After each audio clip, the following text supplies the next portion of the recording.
todos. Primeiro, nosso agradecimento a Deus, nosso Pai Criador, por este encontro fraterno. Quero agradecer também a todos que estão aqui neste sábado, no meio de um feriadão, depois de um feriado de sexta-feira de ontem. E quero agradecer o convite aqui da casa, pela oportunidade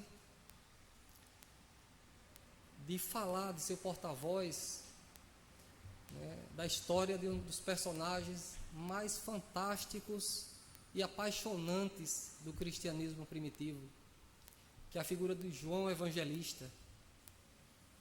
Uma história repleta de amor, de exemplos que atravessam os séculos, os milênios, que a gente, infelizmente, ainda não conseguiu aplicar na nossa vida, no nosso dia a dia. E no momento atual que o nosso país está vivendo, o mundo como um todo, nosso planeta está atravessando um momento difícil, nada melhor do que um exemplo de fé, de amor, de perseverança, como exemplo, vários exemplos da vida de João Evangelista. Um homem que vivenciou o mais puro amor ensinado por Jesus. João Evangelista, quem quiser um exemplo de uma pessoa, de alguém que conseguiu não somente ensinar, passar adiante os ensinamentos de Jesus, mas principalmente vivenciar o mais puro amor, chama-se João Evangelista. Pois bem, mas antes de falar especificamente nele, eu vou fazer apenas um pequeno esclarecimento, porque muitas pessoas ainda confundem, eu sei que muita gente aqui sabe, mas ainda tem muita gente que confunde a figura de João Evangelista com João Batista. A nossa tradição cristã, especialmente aqui do Nordeste, todo ano comemora o São João, o tradicional São João, no mês de junho. Mas que João é esse do São João? É o João Evangelista ou o João Batista? É o João Batista, o filho de Isabel, o primo de Jesus, o que batizou Jesus. O João que vamos falar hoje é o apóstolo mais novo de Jesus.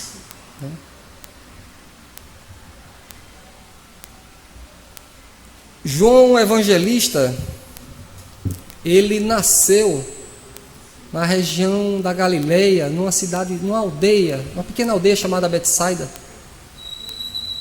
Na noite em que ele nasceu, sua mãe Salomé, ele era filho de Zebedeu com Salomé, e teve um irmão também chamado Tiago, que também foi um apóstolo de Jesus.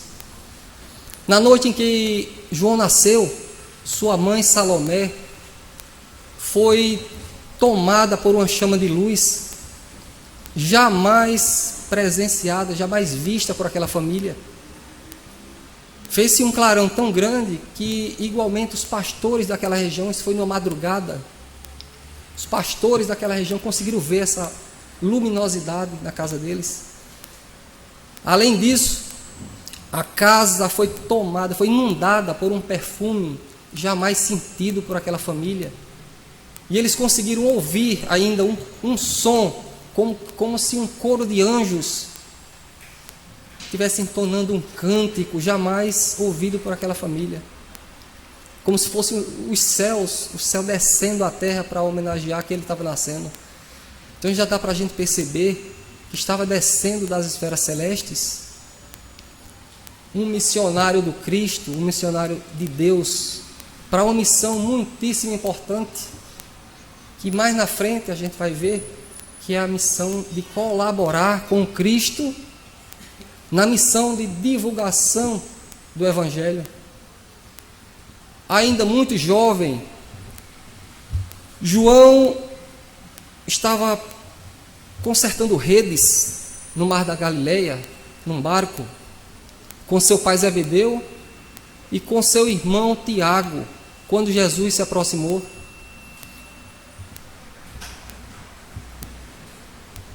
Jesus se aproximou e começou a conversar com eles, narrar a intenção de implantar na terra, nos corações humanos, o reino de Deus. E eles ouviram, prestaram atenção. Zebedeu, posteriormente Zebedeu e Salomé compreenderam, né, e Jesus os convidou os filhos para seguirem com ele como colaboradores da Boa Nova. E eles foram tocados pela força do amor, os pais foram tocados pela força do amor que irradiava de Jesus.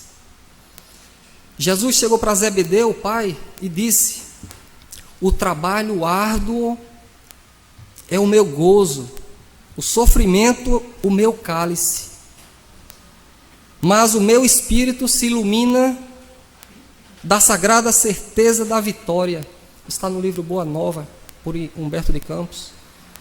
E Zebedeu se envolveu com aquele amor que se irradiava de Jesus e entregou, juntamente com Salomé, os seus filhos nas mãos do Cristo.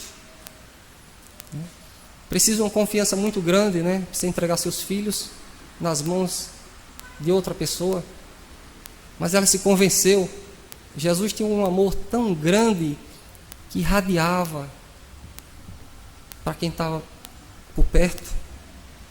Eles eram pessoas, o João, ainda muito jovem, estima-se que entre 14 e 15 anos, aí, muito jovem. Mas eram pessoas, os dois irmãos, de temperamento apaixonado, profundamente generosos. E eles foram acompanhar Jesus. Eles não foram os dois primeiros apóstolos. Antes, Jesus já tinha chamado Pedro e o irmão de Pedro. Então, os 4 primeiros apóstolos de Jesus foram Pedro, André, foram 2 duplas de irmãos, Pedro, André e João e Tiago. E a partir dali, eles jamais deixaram Jesus. João passou a acompanhar todos os momentos fantásticos da vida de Jesus. Certo dia, Salomé, sua mãe de João e Tiago, chegou perto de Jesus, uma mulher bondosa, generosa, chegou perto de Jesus e narrou para ele os acontecimentos, os fenômenos que acompanhavam João desde o nascimento. E disse, com a intuição de mãe, disse para Jesus que compreendia que a missão do seu filho, dos dois, a missão de cada um, era algo semelhante à missão do mestre.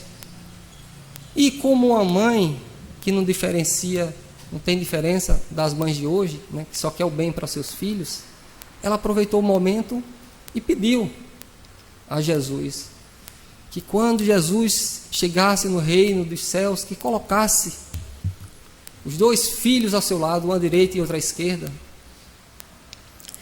E Jesus, com a sabedoria, né, de um espírito puro, de um espírito altamente evoluído, olhou para ela e deu a seguinte resposta: disse: não compete a mim decidir, deixar ou não, que os teus filhos se assentem ao meu lado na marcha que se propuseram a caminhar na terra e no céu. Eis que cada um de nós haveremos de testemunhar diante de Deus e de nossa própria consciência o que aprendemos. No entanto, advertiu Jesus, se eles suportarem comigo tomar o cálice amargo, preparado para mim há milênios, rogaremos ao nosso Pai Celestial que os mantenha em minha presença, em minha companhia, para que a felicidade aumente em meu coração e a tua vontade será satisfeita, se esta for a vontade de Deus. Aqui eu dou uma pequena pausa para a gente tentar digerir essa mensagem repleta de ensinamentos e de informações. Primeiro, quando Jesus diz, não compete a mim decidir, está demonstrando toda a humildade de Jesus Cristo e toda a sua submissão à vontade do Pai maior, que é o Criador de tudo, é quem está no comando. Então não compete a mim decidir, deixar ou não que os teus filhos se assentem a meu lado, na marcha que se propuseram caminhar na terra e no céu.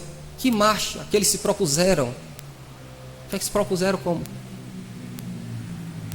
Decorrente da missão que eles assumiram antes da encarnação. Eis que cada um de nós haveremos de testemunhar diante de Deus e de nossa própria consciência o que aprendemos. É o livre-arbítrio. Eles vieram em missão, mas tinham que cumprir com essa missão. Tinha que ia depender deles, da vontade deles no apostolado. Agora, no entanto, se eles suportarem comigo tomar o cálice amargo, que cálice amargo é esse? O cálice amargo foram as dificuldades que eles passaram, que eles iriam passar na época, as perseguições, torturas, futuramente os assassinatos, a morte cruel dos apóstolos. Preparado esse cálice amargo, preparado para mim há milênios. Veja só, a vinda de Jesus para o nosso planeta não foi algo resolvido de uma hora para outra, sem qualquer planejamento. Ele falou há milênios. Então a gente vai voltando no tempo, logo contemporâneo a Jesus, já João Batista já preparava o terreno para ele.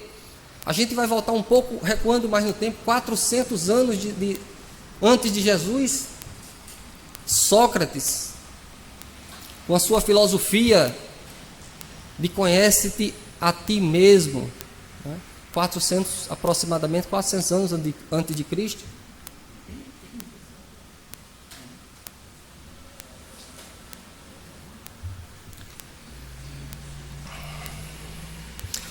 No livro Emmanuel, no livro A Caminho da Luz, Emmanuel faz um destaque em relação a Sócrates. Ele diz que a existência de Sócrates, em algumas circunstâncias, aproxima-se da exemplificação do próprio Cristo. Já estava, através da filosofia, já preparando o terreno para Cristo, para a vinda de Jesus. A gente vai recuando mais no tempo, lembra de Moisés, há 1500 anos antes, com o Decálogo. Isso a gente está falando no plano físico e no plano espiritual, planejamento. Aqui eu faço também uma pequena observação sobre o que é que Miramês ele diz sobre isso. Miramês diz: para que o Cristo descesse à terra, era necessário que engenheiros siderais limpassem a atmosfera do planeta para que os atentados contra a Boa Nova não viessem a sofrer alterações. E ele acrescenta que uma falange de anjos assomou a terra, tirando dela cerca de 2 bilhões de espíritos inferiores ao longo desses milênios, cerca de 2 bilhões de espíritos superiores, cuja animalização atingia até as raias do impossível. Então veja que a atuação da espiritualidade superior não foi somente no plano físico, a preparação para a vinda de Jesus, foi no plano espiritual. E Salomé compreendeu a mensagem de Jesus, a resposta de Jesus, ou se não compreendeu, ela confiou totalmente em Jesus Cristo. Se ela não compreendeu dessa forma, ela confiou totalmente seus filhos a Jesus. A partir dali eles seguiram com Jesus. João era um jovem muito impetuoso, muito cheio de energia, que acompanhava Jesus, era muito próximo a Jesus, ele andava com Jesus como que um filho mais novo acompanhasse o pai. Acompanhou os momentos de alegria e de tristeza de Jesus. Nas bodas de Caná, da Galileia, o primeiro milagre de Jesus, quando Cristo transformou a água no vinho, ele aproveitou a oportunidade para passar um ensinamento valioso. Pedro chegou para Jesus posteriormente, né, pela resposta que eu vou ler, já foi após as bodas, né, ele chegou para Pedro, fez uma pergunta que muita gente ainda questiona isso hoje, né? Transformar água em vinho, e o vinho não é uma bebida alcoólica, né? Não causa embriaguez? E Pedro fez essa pergunta, está no livro Boa Nova, por Humberto de Campos. Ele chegou, perguntou com o maior respeito a Jesus, e disse: mas mestre, e o vinho não é uma bebida? E a bebida não traz a embriaguez? Não desperta a gula?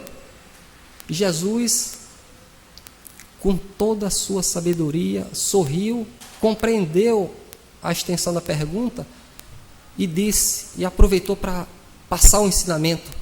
Ele chegou para ele e disse: Pedro, conheces a alegria de servir a um amigo? Conheces a alegria de servir a um amigo? E continuou: as bodas de Caná foram um símbolo da nossa união na terra. O vinho ali foi bem o da alegria, com que desejo selar a existência do reino de Deus nos corações. E ele aproveitou para dar uma aula sobre a importância, sobre o valor da amizade, de preservar bons amigos, de fazer bons amigos. Nas horas difíceis eles podem nos socorrer. E deu uma aula, depois de dar uma aula de ensinamento a Pedro e aqueles que estavam ali, Jesus concluiu: estou com meus amigos e amo a todos. Mas Pedro compreendeu, mas ele ainda arriscou fazer uma outra pergunta, e chegou para Jesus e disse: mas mestre, e se esses amigos, se os nossos amigos não nos compreenderem, e se nos responderem com ingratidões, forem ingratos conosco? Aí Jesus finalizou com a resposta, eu achei fantástica a resposta dele. Ele disse: Pedro, o amor verdadeiro e sincero não espera recompensas. O amor verdadeiro e sincero não espera recompensas. Né? Quem ama sabe o que é isso. Quem tem filhos, eu tenho 2 filhos, eu não estou preocupado se meus filhos vão me amar amanhã. Eu quero que eles se deem bem na vida, né? Acho que os pais pensam isso. Estou preocupado, quero que eles sejam pessoas de bem, né? Então Pedro compreendeu, né? E a vida continuou, seguiu. João acompanhou a multiplicação dos pães, estava lá com Jesus, ajudando, testemunhando, colaborando. Lázaro, na ressurreição de Lázaro também.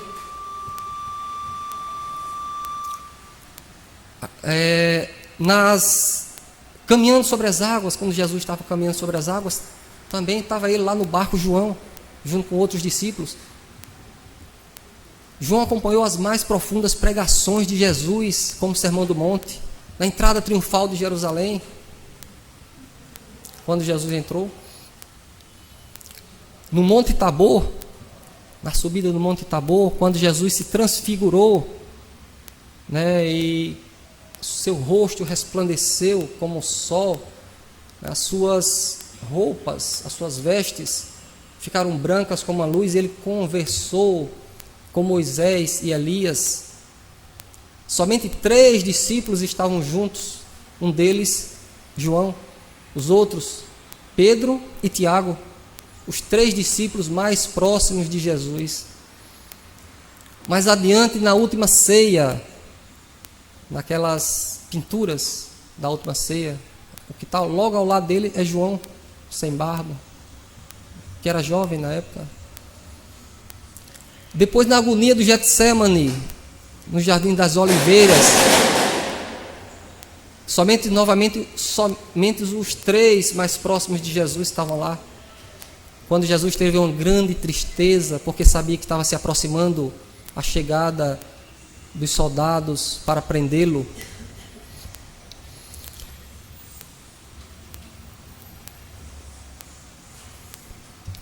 João foi o único apóstolo a subir no Calvário. No momento em que Jesus estava lá, de braços abertos, pregados na cruz, foi ele que esteve lá, arriscando sua vida. escondidinho lá, chegou com Maria para se despedir de Jesus, do Mestre. Foi a ele que Jesus dirigiu as palavras, já na agonia. Olhou para ele e recomendou sua mãe, dizendo: João, eis a tua mãe, mãe, eis o teu filho. Ou seja, cuida um do outro. Nessa época ele tinha entre 17 e 18 anos, muito jovem ainda também, mas Jesus confiava. A partir daí, da morte de Jesus, Maria foi morar com alguns parentes mais próximos, numa região chamada Betaneia ou Betânia, enquanto João ainda se encontrou com Jesus nas aparições da Galileia, depois se reuniu ainda com os outros discípulos que haviam se dispersado e ajudou a formar a Casa do Caminho, a primeira casa de caridade cristã. Depois de algum tempo ele foi morar em Éfeso, na Turquia. Depois de um tempo morando lá, que era uma região onde havia um terreno mais fértil para a divulgação do cristianismo, depois de algum tempo ele conseguiu uma casa doada por um membro da família real da época, convertido ao cristianismo, e doou essa casa, uma casa humilde, simples, no alto de uma colina, a poucas léguas da cidade de Éfeso. Depois que ele se estabeleceu lá, estabeleceu a morada dele, ele nunca tinha esquecido Maria e voltou para buscar Maria, lembrando sempre de Jesus, do pedido de Jesus. E ele foi lá, pegou Maria e levou para Éfeso.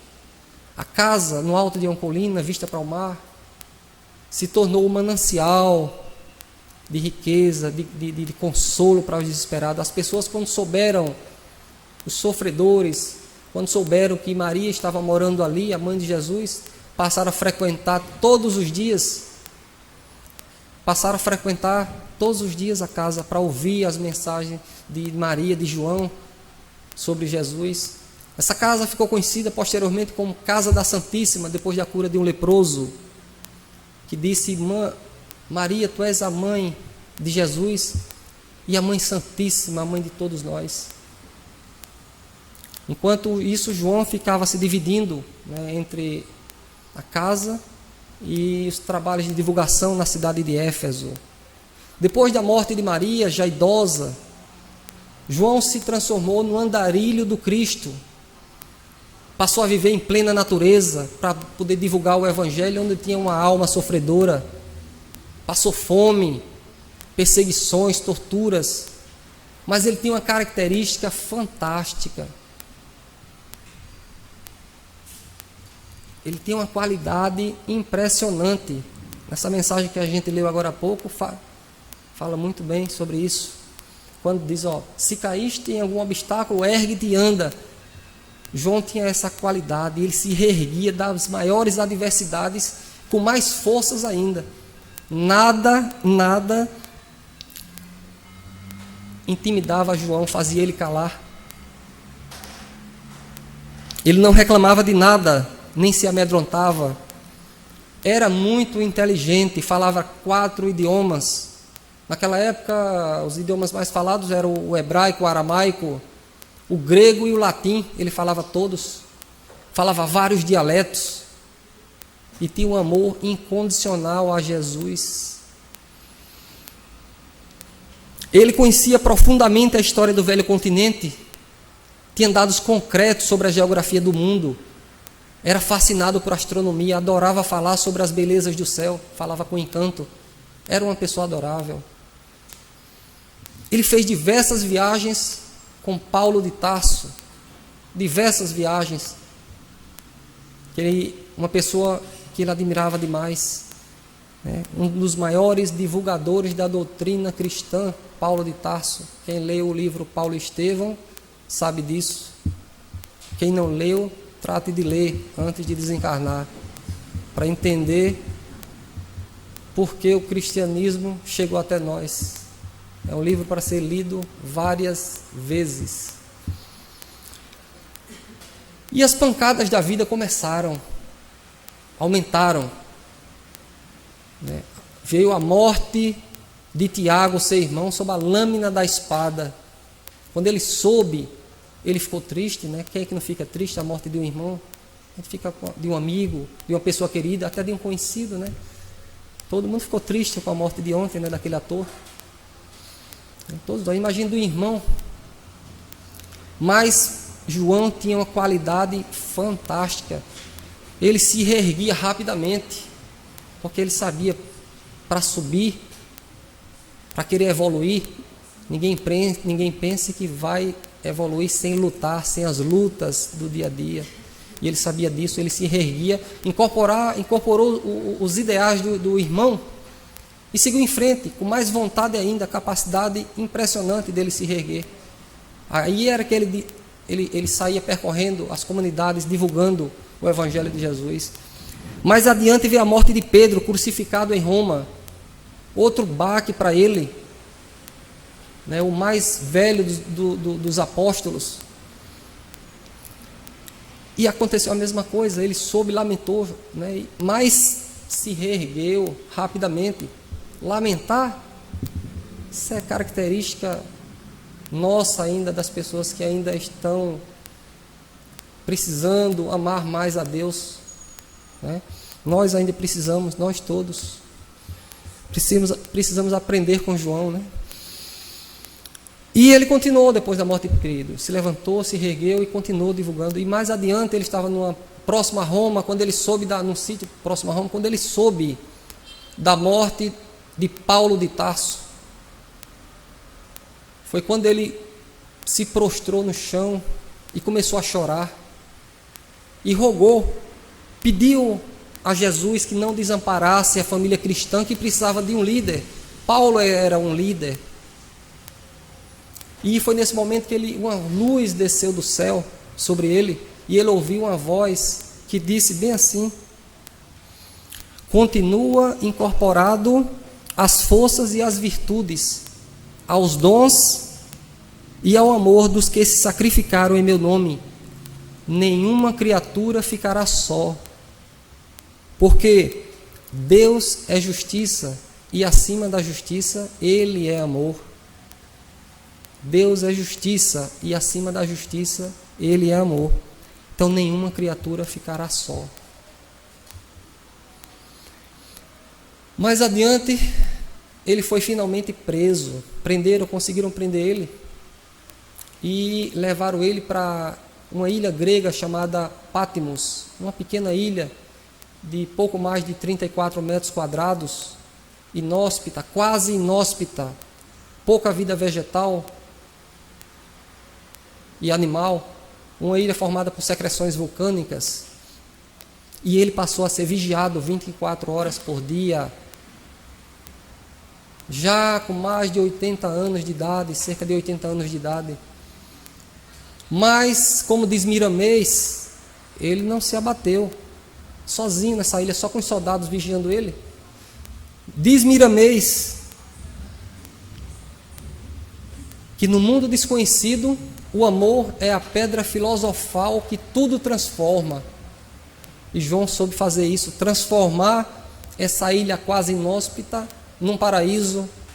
E ele passou a viver assim, como se estivesse vivendo num verdadeiro paraíso, sem se amedrontar, sem tristeza, sem nada.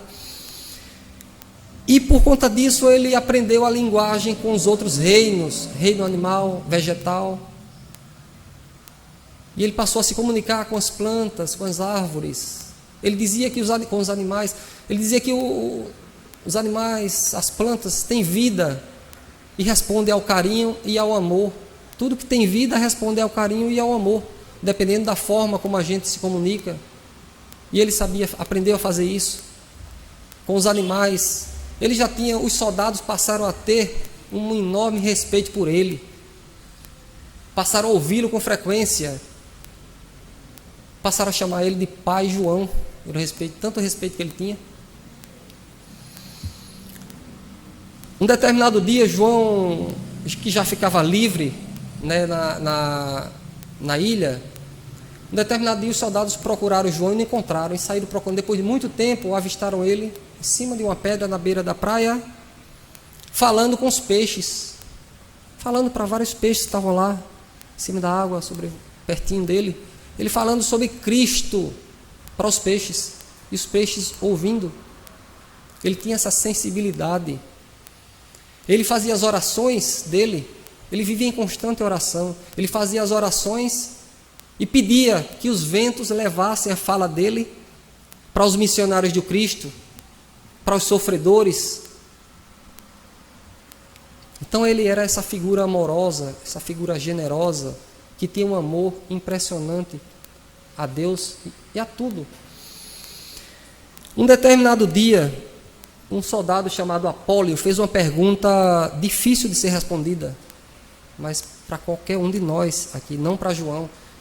Ele fez a seguinte pergunta para João: por que esse mestre que tanto fez pelas criaturas sofredoras, salvando multidões, por que ele deixa o Senhor aqui sozinho nessa ilha?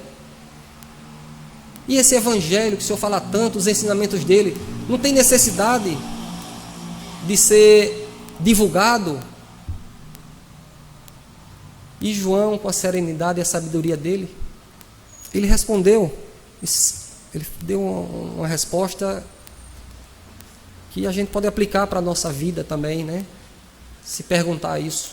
Ele disse: meu filho, os desígnios de Deus são diversos, variam de criatura para criatura, de pessoa para pessoa, de nação para nação. Nada se faz sem a sua magnânima vontade. Se eu estou aqui, é pela graça e misericórdia desse próprio Deus e por bondade de Jesus Cristo. Imagine a fé que ele tinha. E continuou: o Cristo nos ensinou como vivermos unidos, mesmo nos encontrando distantes uns dos outros, ligados pela ciência magna do amor. Pois quem ama não vive isoladamente. Quem ama não vive isoladamente. E ele disse: eu não estou só. Que fé, né? Que fé. Mas algum tempo depois, já decorridos vários anos que ele estava lá, veio a ordem para matá-lo. Veio a ordem de Roma para matá-lo. Como ele já tinha, imaginava que ele já tinha sido esquecido, agora é a hora de matar.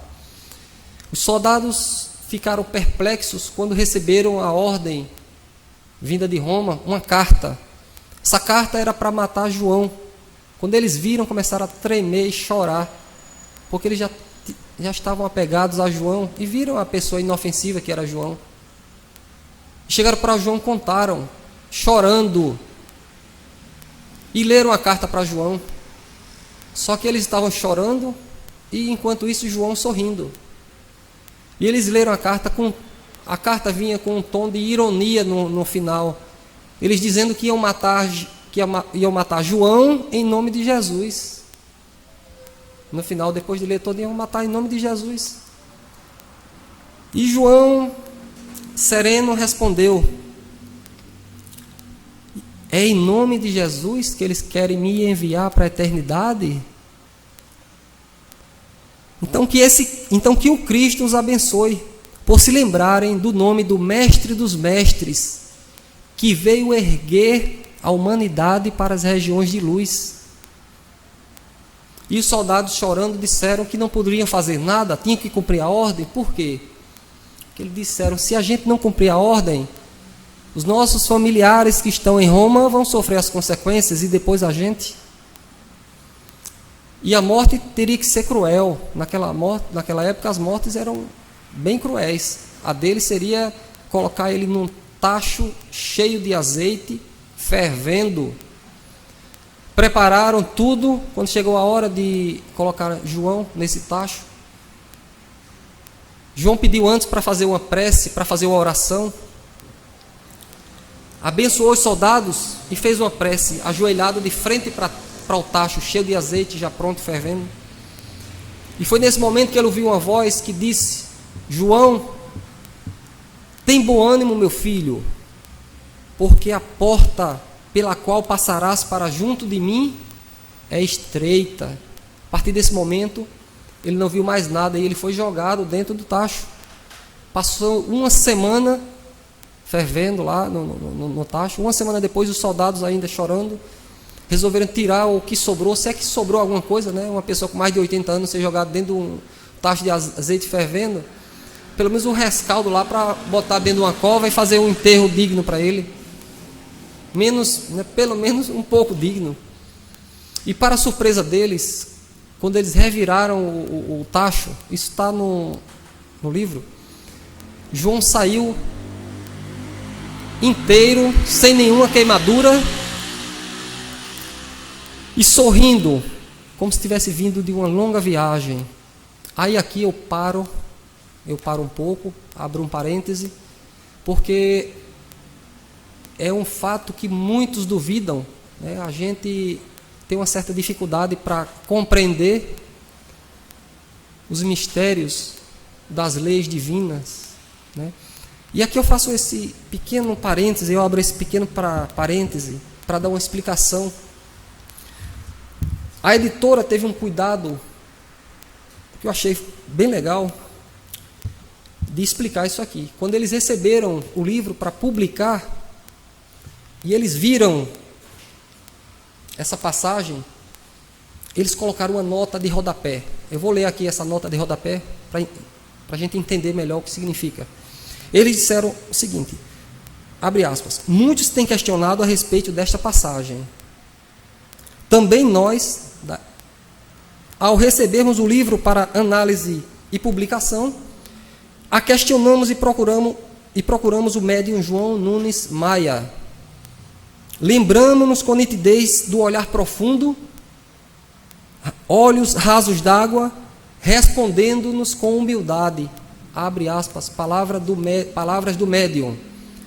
Mas eu vi, Miramês projetou um quadro à minha frente, como numa tela de televisão, no momento em que ele estava psicografando. E eu vi quando dois espíritos, no momento em que ele estava fazendo a oração, antes de ser jogado, ele disse, eu vi quando dois espíritos vestiram uma roupa fluídica nele, como se fosse uma roupa de astronauta, como se fosse um escafandro. Escafandro são roupas parecidas com de mergulhador, que tem uma coisa para a pessoa respirar. A gente costuma duvidar porque que a gente é mais dado a ver aquilo, a acreditar naquilo que a gente consegue ver, né?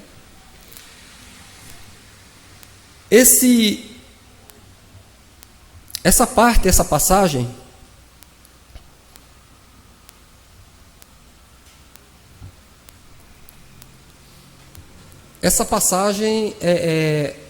demonstra, né, uma atuação, né, a atuação da espiritualidade para que João pudesse cumprir, né, a missão para a qual ele vinha, né? No livro... E o que é isso? Foi um milagre isso? Não, não foi um milagre. Milagre para a gente chama de milagre o quê? Aquilo que a gente não conhece, né? A gente não tem conhecimento. No livro A Gênese, o livro da base da codificação, tem essa parte, eles falam sobre a questão do milagre, na parte que fala sobre os caracteres dos milagres. Diz que se há fatos que não compreendemos, é porque nos faltam ainda os conhecimentos necessários, né? Muita gente duvida, mas isso ocorreu. João, a partir daí, abençoou os soldados, que pediram imediatamente a conversão, chorando, todos chorando. Um bando de pássaros começou a sobrevoar a região, cantando, e João entendeu que seria uma mensagem dos céus, dizendo que o bem venceu. Essa notícia chegou rapidamente a Roma, e o imperador, na época, chamado Nérva, mandou soltar João, solte o homem. Só que os soldados que haviam sido convertidos, temendo ciladas, eles sugeriram para que João mudasse o nome, raspasse a cabeça, que eles dariam roupas velhas para ele e não para Roma, para ele não pisar em Roma, ir para Éfeso, voltar para Éfeso, porque isso poderia ser uma cilada. E ele atendeu, e foi para Éfeso. Chegando em Éfeso, ele passou a ser adorado, né? Ele levava paz, é como se ele andasse com o próprio Cristo ao lado. Ele era um sol que brilhava por onde andava. Era uma pessoa extremamente amorosa. Só que mais algum tempo depois, ele acabou voltando para a ilha de Pátimos, para essa mesma ilha, só que desta vez ele já livre. Ele voltou porque a missão dele ainda não havia sido concluída. E lá voltou João, quando ele entrou em êxtase e teve a visão do Apocalipse. Teve a visão do Apocalipse, que segundo Miramês, é um livro, escreveu o livro, né? E segundo Miramês, o Apocalipse é um aviso com 2000 anos de antecedência. Então, por essa afirmação dele, a gente está exatamente passando no olho desse furacão, né? Então é um aviso com 2000 anos de antecedência, mas ele ressalta, mas o Evangelho nos ensina o caminho para que não soframos os desastres coletivos decorrentes desse Apocalipse.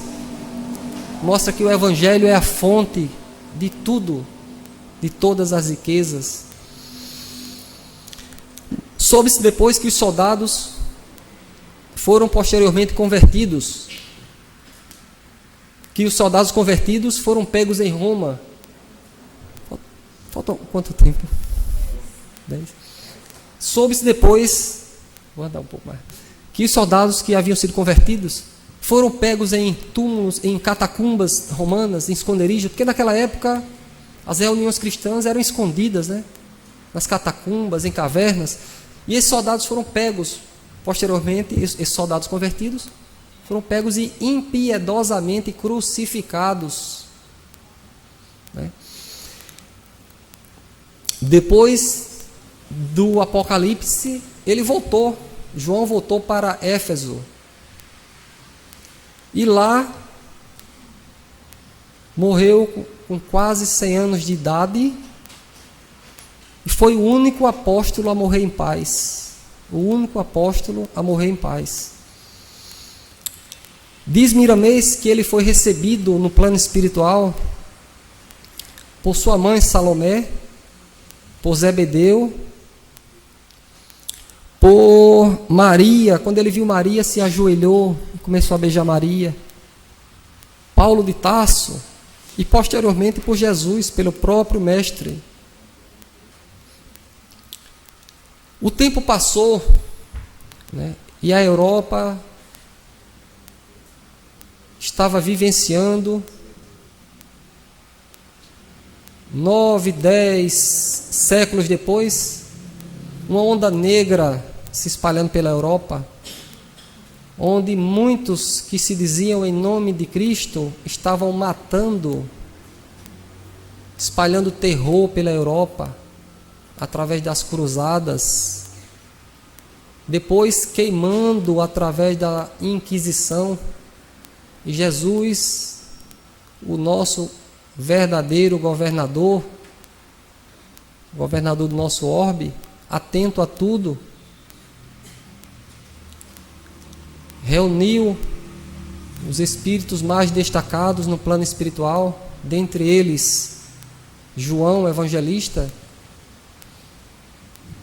preocupado com o que estava ocorrendo, com os desvios dos ensinos primitivos, do verdadeiro ensino deixado por Jesus e por seus apóstolos, e decidiu, Jesus, enviar novamente à Terra, através do processo reencarnatório de João Evangelista, e junto com ele, diversos outros espíritos de alta estirpe,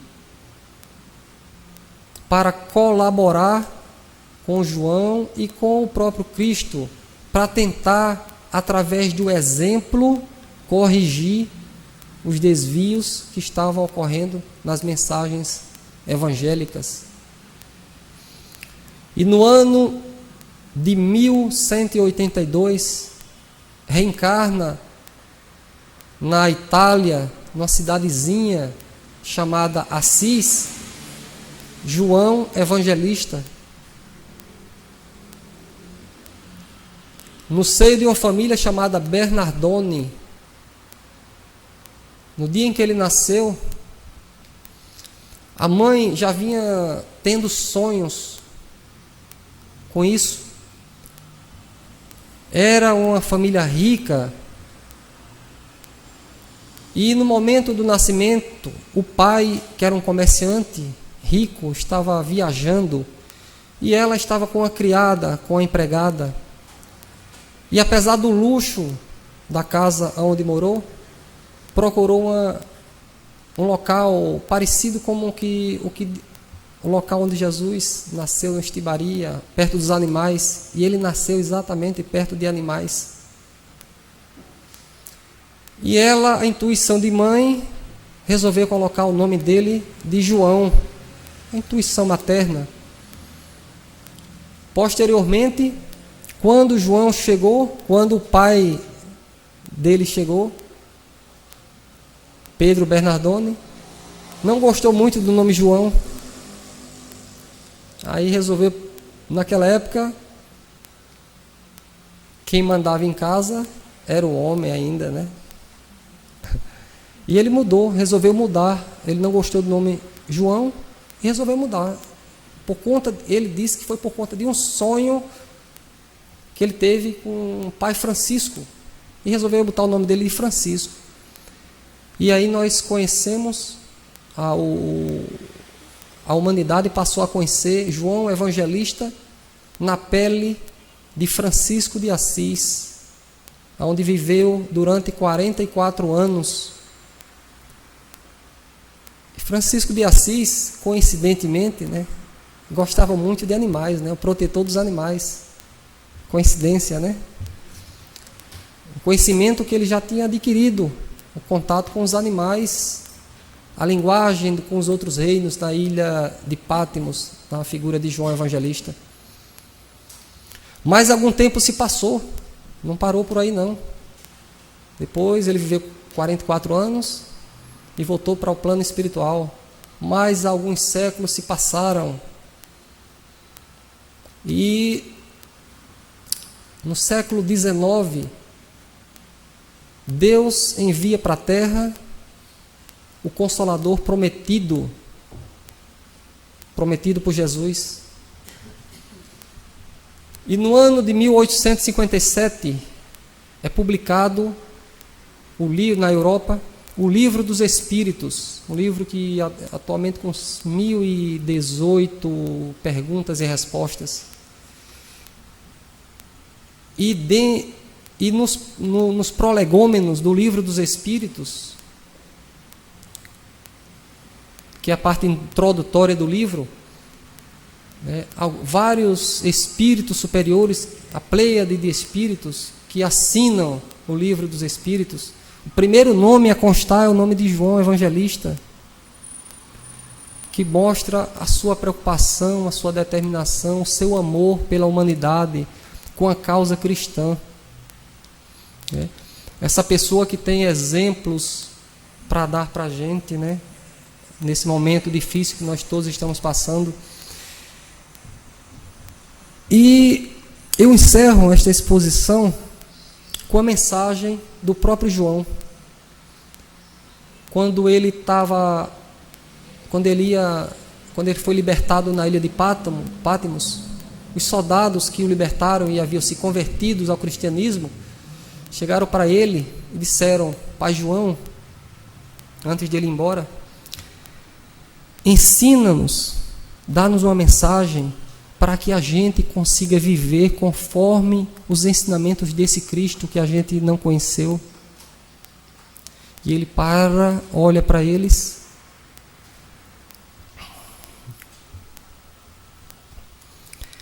e diz: meus filhos, amai a Deus sobre todas as coisas, de todo o teu coração, e ao próximo como a vós mesmos. Eis a lei, os profetas, a vida, o céu e o próprio Jesus. Então que o nosso Mestre Jesus, que o Pai João abençoe cada um de nós, hoje e sempre. Muito obrigado.